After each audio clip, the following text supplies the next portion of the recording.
What makes a serial killer truly dangerous? A knife? A gun? No. Their deadliest weapon is blending in. Sean Vincent Gillis roamed the streets of Baton Rouge freely for 10 years.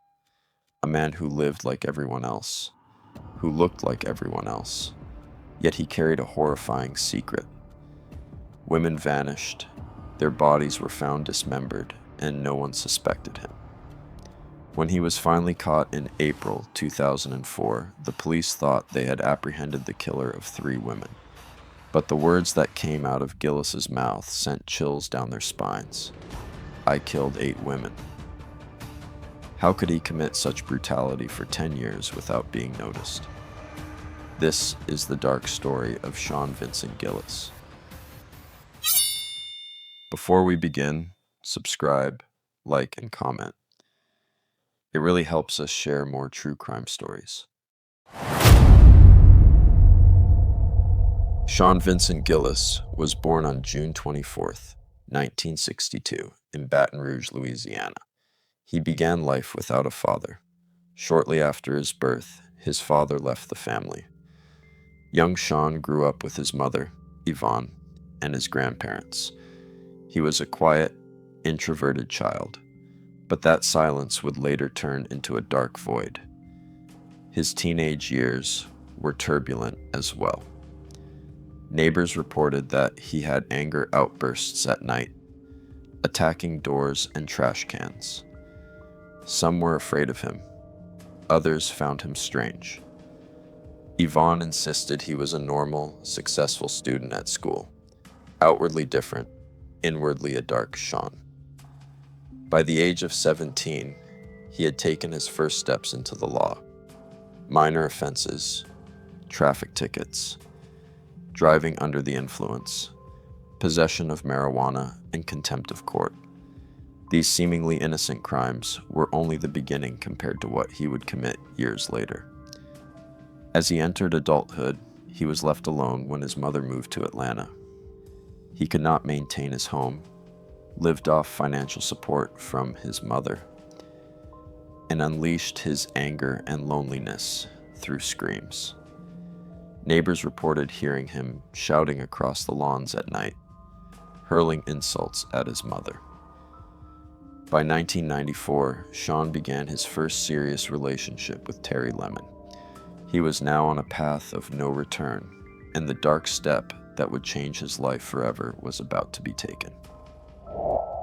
In March of 1994, Sean Vincent Gillis took the first step that would change his life forever.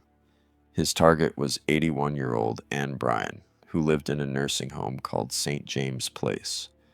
At first, murder was not his intention. He had planned to sexually assault the elderly woman, but when he touched her and she screamed, he lost control and launched into a frenzied attack. Ann Bryan was stabbed more than 50 times, with wounds covering nearly her entire body. The blows to her neck were so deep and brutal that they nearly severed her head from her body. After ending Ann's life, Sean left the scene as if nothing had happened. This murder would remain unsolved for the next 10 years, offering the crime scene investigators no clues. For Sean, however, a new obsession had begun. He started watching videos of the women he had attacked and even had photographs made from them.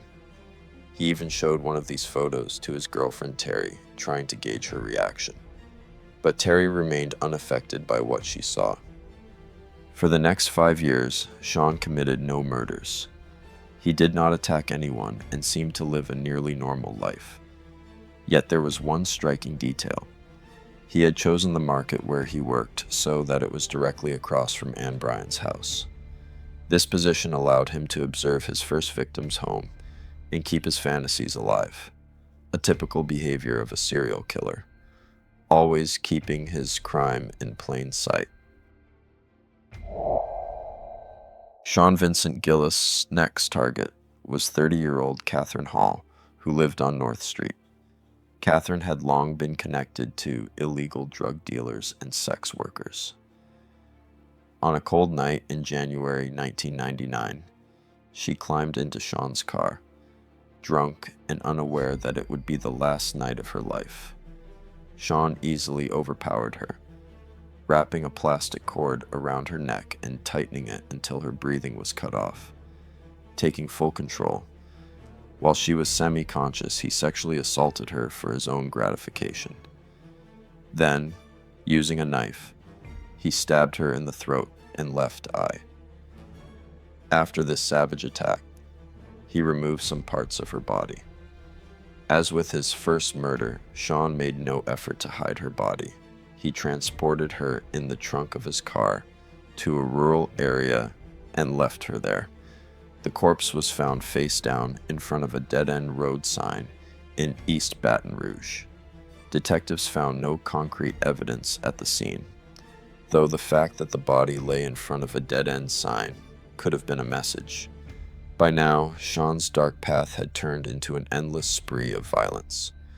2 murders had been committed, and fear in the city was steadily growing. It was the beginning of May 1999. Sean Vincent Gillis was searching for a new target. This time, his eyes were on 52-year-old Hardy Schmidt, a mother of 3, who went for her morning jog in an upscale neighborhood of South Baton Rouge. Known for her previous athletic achievements and fitness, Schmidt seemed like an easy target for Sean that morning. For weeks, Gillis followed the route she jogged, patiently waiting for the right moment. Finally, on the morning of May 30th, around 6:30, he found Schmidt alone on the quiet streets. Without hesitation, he drove his car onto her, pushing her into a ditch.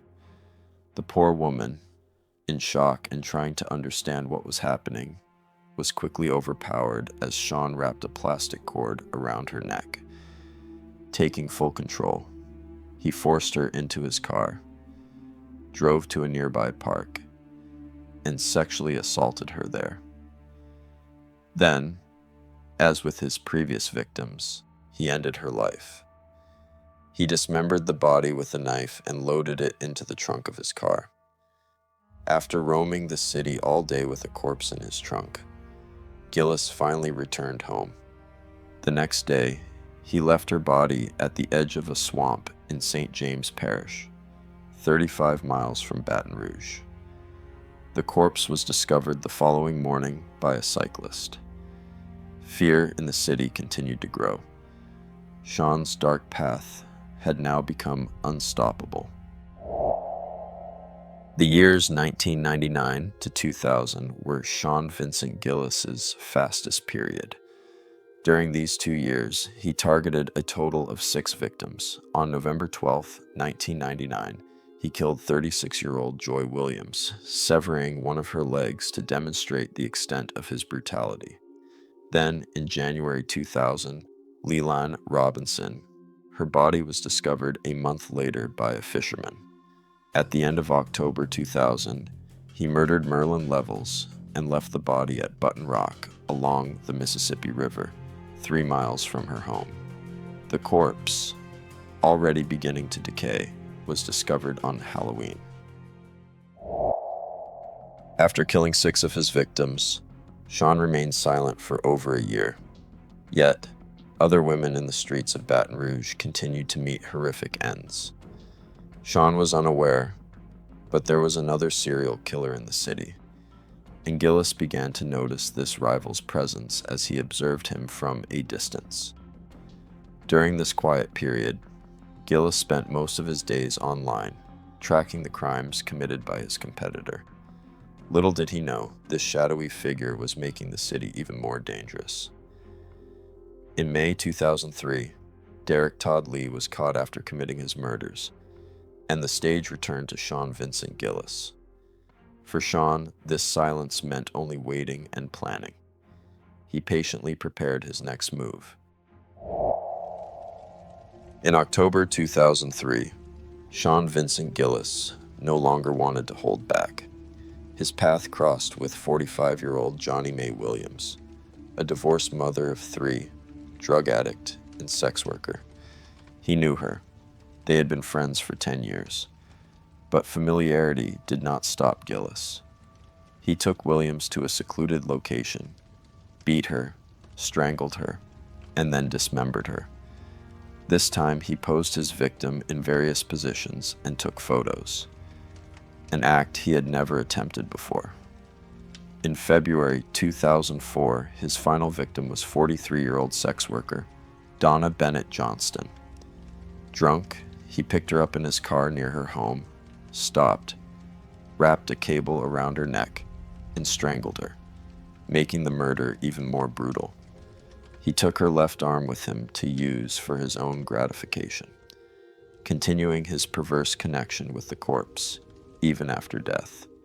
These two murders were the most horrifying and grotesque of Gillis's crimes.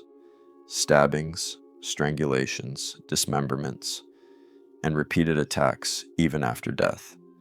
Sometimes he took photos with the corpses, sometimes carried certain body parts with him, and even consumed them. Sean Vincent Gillis had now solidified his place as one of the darkest figures in the history of Baton Rouge. Gillis's bodies had been found, but the police had no suspects. DNA evidence existed, yet it matched no one in the system. In April 2004, a crucial clue was discovered where Johnston's body had been left, a unique tire mark.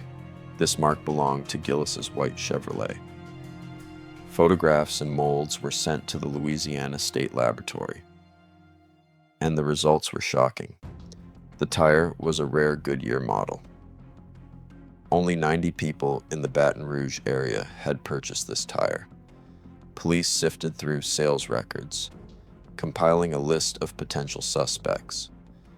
After eliminating each one, only a single name remained: Sean Vincent Gillis. The target was clear. A SWAT team went to Gillis's home, and the man was arrested. The search of his house left the officers horrified.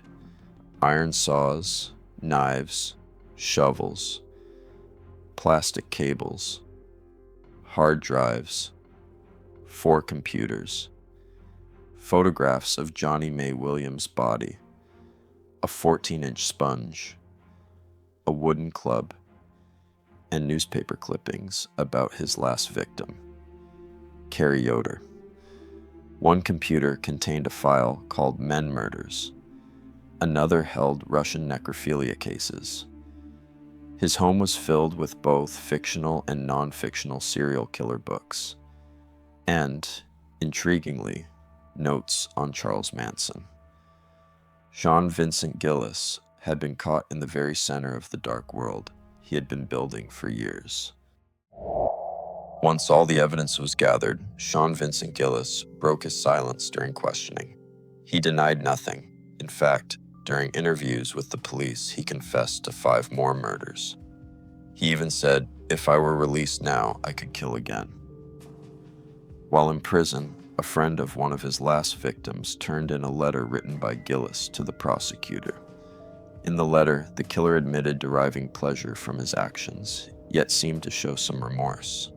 He tried to understand the roots of his violent tendencies, and confessed that he still couldn't comprehend the meaning behind acts of dismemberment.